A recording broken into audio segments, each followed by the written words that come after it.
Hey, what's happening, world? Patrick Lovell coming at you on January 19th, which I believe is Thursday, and 2023, of course, at approximately 3:49 p.m. my time. And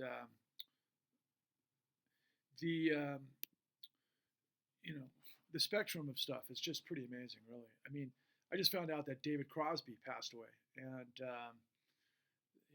Crosby still is a Nash and Young, quite frankly, and all of the wonderful decades of influence and iconoclastic, rock and roll, folk music hero, legend. I mean, Jesus, we're talking about Woodstock, and we're talking about the '60s and the '70s and everything that came with it. And David Crosby was an icon and an amazing human being at that. And sorry to hear of his passing. Last week we lost Jeff Beck, one of the greatest guitar players in the history of the world, and what a beautiful human being. And he was on the road, and he was playing down with Johnny Depp and the Hollywood Vampires, and and then suddenly he is um, passed away suddenly, and I believe there were some complications with heart elements. Now, these guys are late '70s, early '80s, and I mean that's a time when people start to pass away, but I guess it doesn't lessen the shock of it. Um, but those two things in context to their prolific lives, prolific.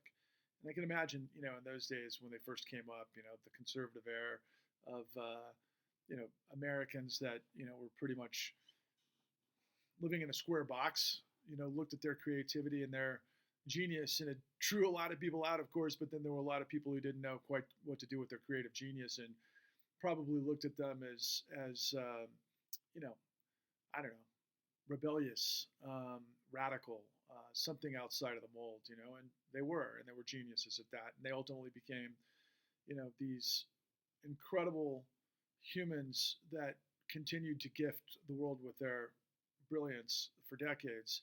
And you think about that in context too, kind of a shocking apparatus of what we're in the midst of, right? I mean, today's discussion and fear mongering, if you will, but it's legit, is the debt ceiling.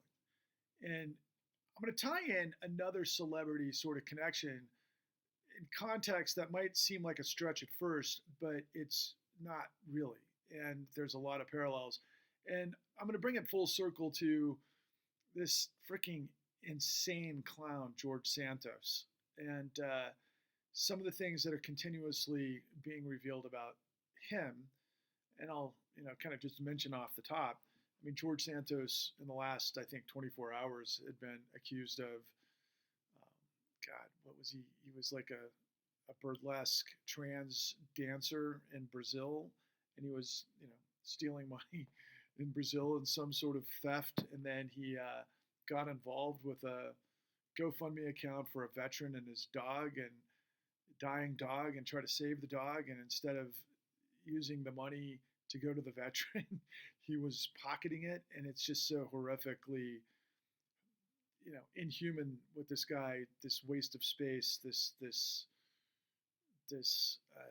refuse, if you will, that's just shocking and outside of the norms. But then again, it's kind of the norm because of everything that's come through Trump, and his 5,000 lies and his involvement with control fraud and all of the different fraud that he was in the midst of, whether it was through Trump mortgages, where he was involved with predation, and then later he ends up suing Deutsche Bank for being himself a victim of predation, which was absolutely insane considering that he was, I think, nearly a billionaire when his father, Fred Trump, passed away. Of course, his father, Fred Trump, was a closet KKK guy, and going back to America First, and America First was a KKK slogan. And, this guy, on top of tax evasion and lies and deception and the $25 million settlement with Trump University, and thousands of lies and involvement with Putin, regardless of what they talk about. I mean, there's two separate issues, Putin and Russiagate. But look, man, Putin was heavily involved with laundering money through Deutsche Bank. And of course, Trump could only get loans from Deutsche Bank.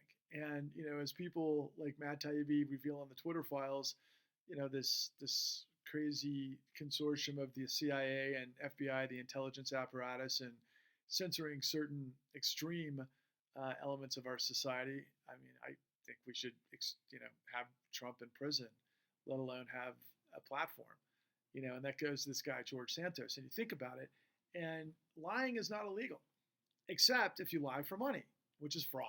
That's deceptive acts and practices, and carries massive, hefty penalties and are felonies and major jail sentences, especially if you do it in a very big way. Which takes me back to the other celebrity sort of shocker today that kind of feeds into this as well. Alec Baldwin has been convicted of manslaughter. From what I understand, that they should have knowingly understood that the chamber of that gun that the DP was accidentally killed by should never have happened. And so he's responsible.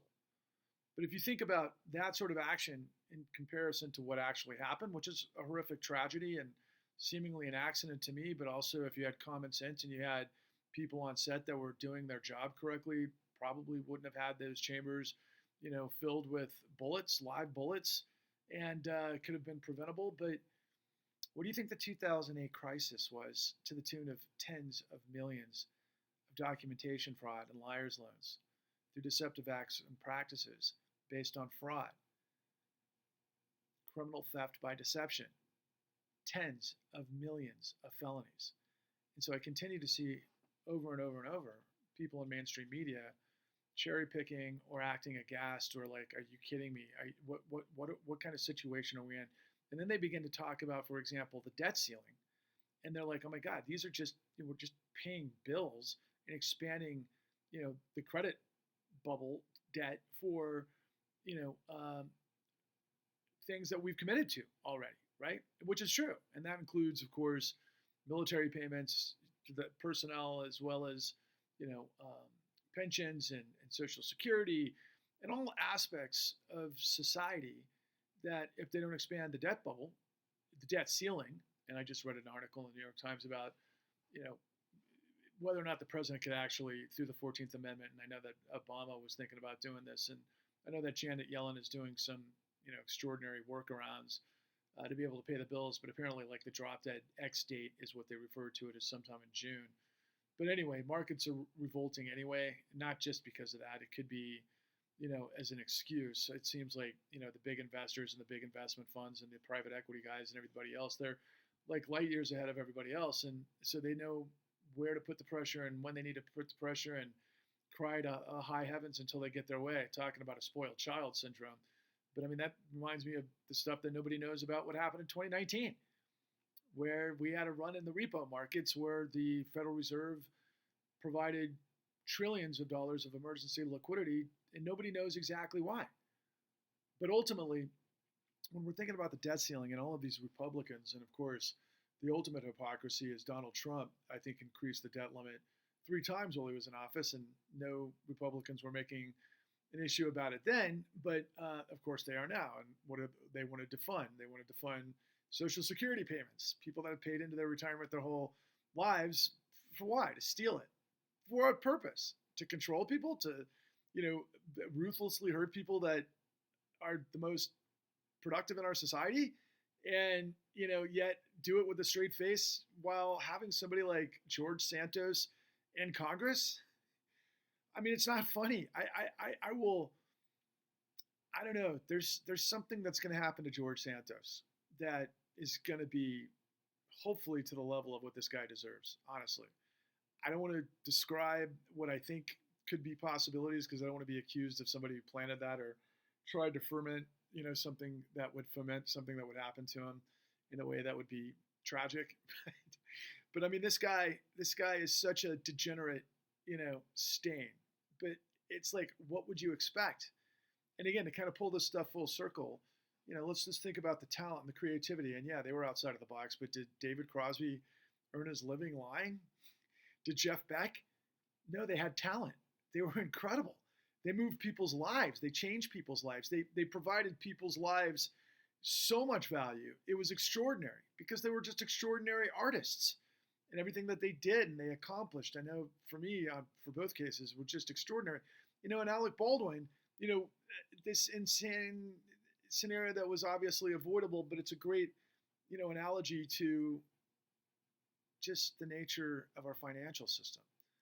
So much of this could be loaded. They had guns locked in the chamber aimed at the most vulnerable, and they took advantage of them, and they murdered them, in millions of cases. And they've created more collateral damage than any outside foreign enemy has ever done to the United States. This country is falling apart. It's falling apart because of corruption and because of this grotesque power play and these sociopaths that are above the law. They have all got to be taken down.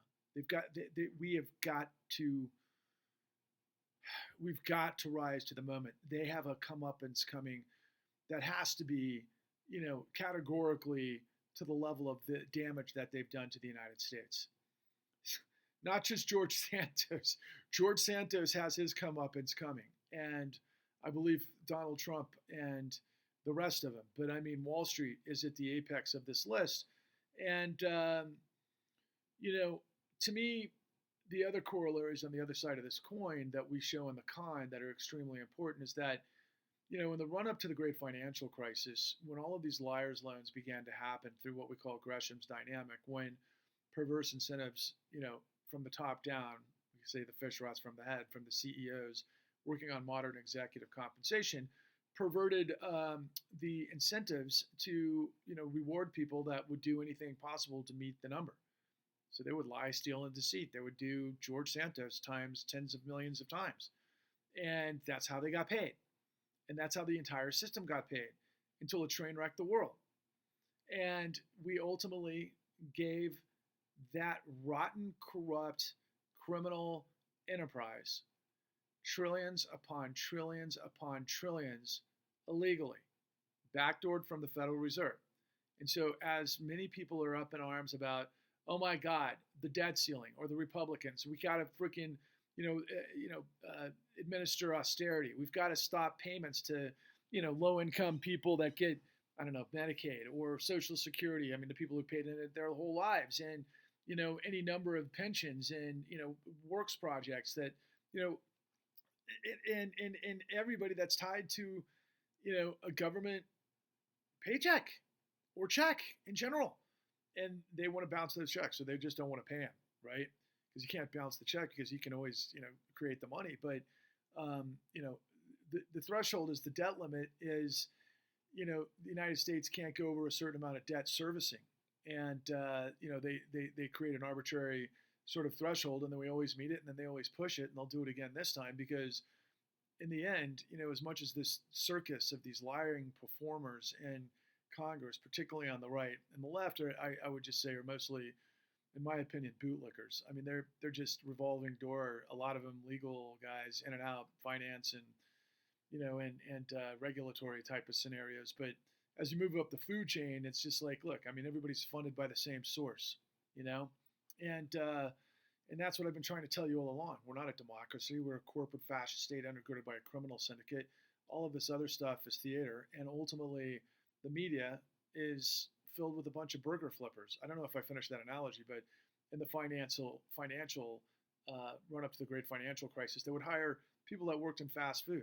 A lot of times they call them burger flippers, and they went to go, flipping burgers for $18,000 a year to flipping houses for $18,000 a deal, and they did that through liars' loans because they were incentivized, to do whatever it took, and then they got, shown the way somehow, some way, and the worst of the worst did it ad nauseum, and that's how they were rewarded. They were given the convertible Mercedes. They were given the parking spot at the front of the lot. They were given the corner office for lying, stealing, and cheating and deceiving. That was the business model. Why? Because it kicked up money all the way to the top. It's called Gresham's dynamic through modern executive compensation. I'm going in circles because there's a circuitous sort of scenario here. If you haven't seen it yet, I hope that I'm making it absolutely clear to you, because George Santos is exactly what we should expect from this system. And it's a catastrophe. The United States was the ultimate superpower. We're the ultimate first world country, the richest country on earth, as they say. Why are we the richest country on earth? Well, we have resources, we have incredible productive capacity, we have incredible value in universities and technology and innovation and all of those things that make us what we are. Obviously, we won World War II. It was a continuum from the battles of breaking through tyranny and the Revolution and the Confederacy and the Civil War and civil rights through Jim Crow and the battle over fascism and World War II, and all of those things together, plus a lot of bad things, created the full faith and credit of the United States, of which these demonic motherfuckers know how to play to their benefit, and nobody's stopping them. Nobody's stopping them. And everybody in media is like, well, how is this possible? I literally saw last night Joy Reid on MSNBC say these Republicans are economic terrorists, not aware of the financial terrorism of the last 13 years that literally buried about 50 million Americans through deceptive acts and practice and illegal documentation fraud that the courts allowed because they were paid trillions upon trillions of dollars illegally through the back door through Federal Reserve Act 13.3 and then quantitative easing that supposedly bought all the toxic assets off the banks of the books of the banks, and yet they didn't really buy the assets themselves. They bought the revenue flow.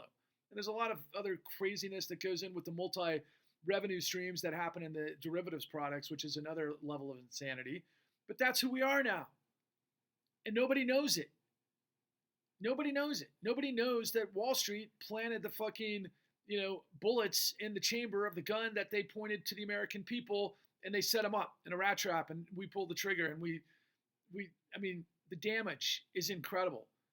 Go drive out under the freeways and look at all the homeless people. A lot of people got there because of this situation or through collateral damage. And it's ongoing, and it never ends. And, a lot of people like, these docuseries and true crime stories. This is the largest true crime story in the history of the world that we've presented to you, and there's always more.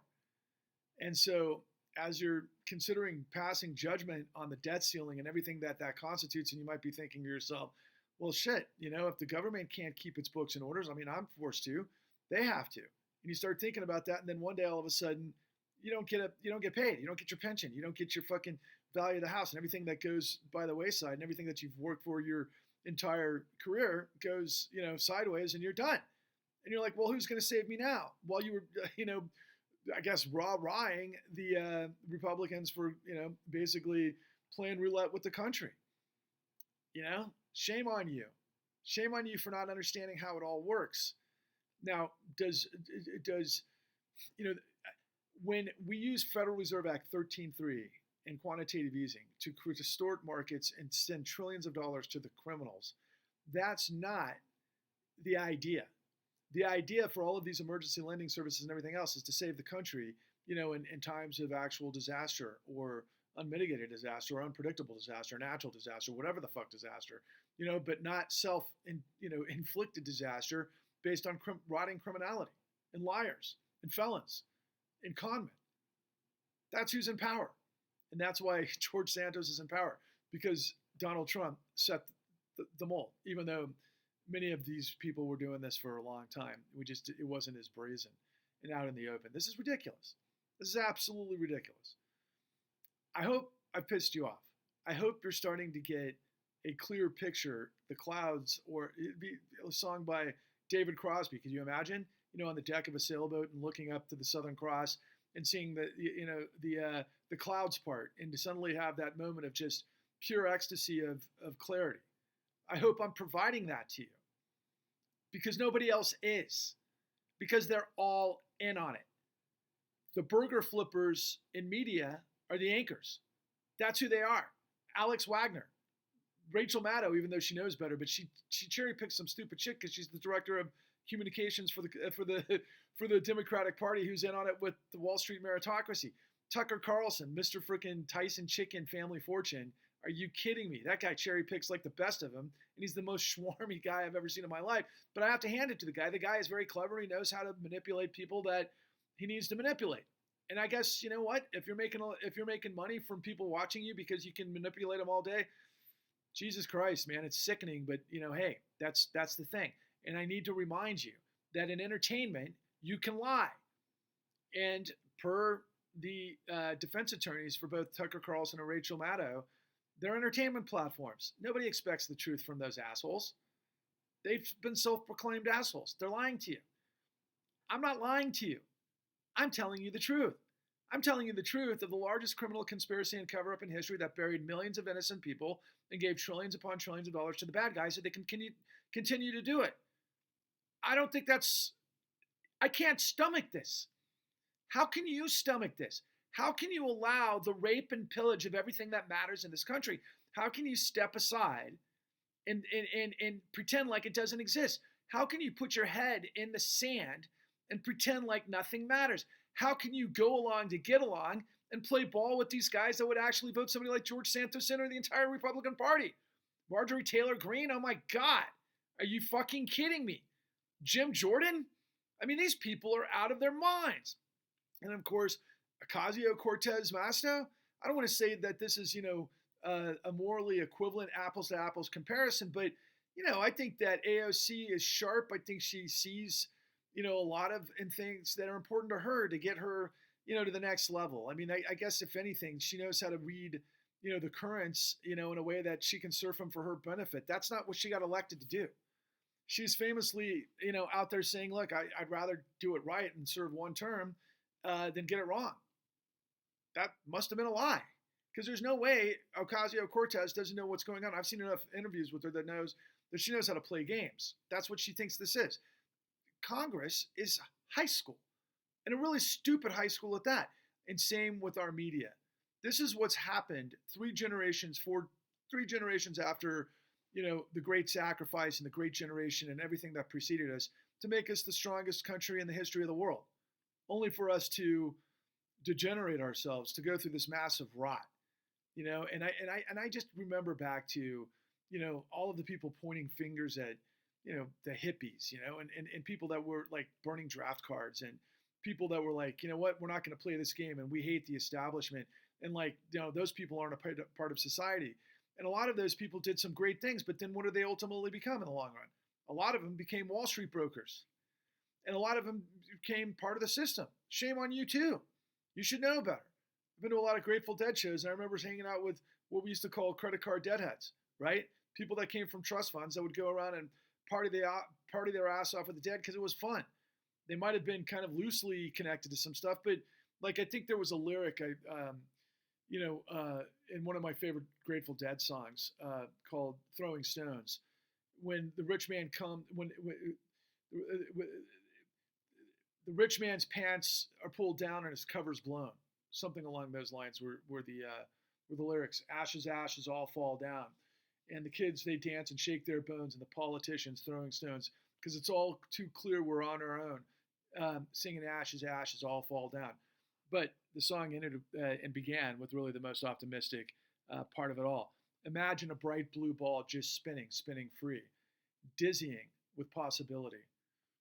Hey, can we try to get together and do the right thing? I know that David Crosby and oh God, there's so many great people would say we can do the right stuff and not play ball with this devastatingly corrupt scenario that's on our hands. Anyway, I know I'm a little bit shooken up by David Crosby passing. It's unfortunate for Alec Baldwin. It's unfortunate for the director of photography who died, and why am I struggling to find the name of the legendary guitarist that played in the Hollywood Vampires? Of course, that was one of the greatest guitarists of all time. What am I doing? I can easily just do this.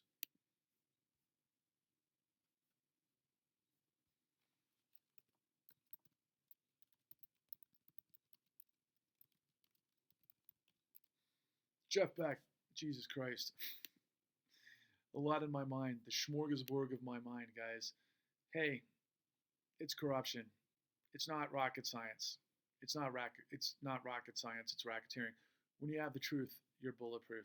Thanks for listening.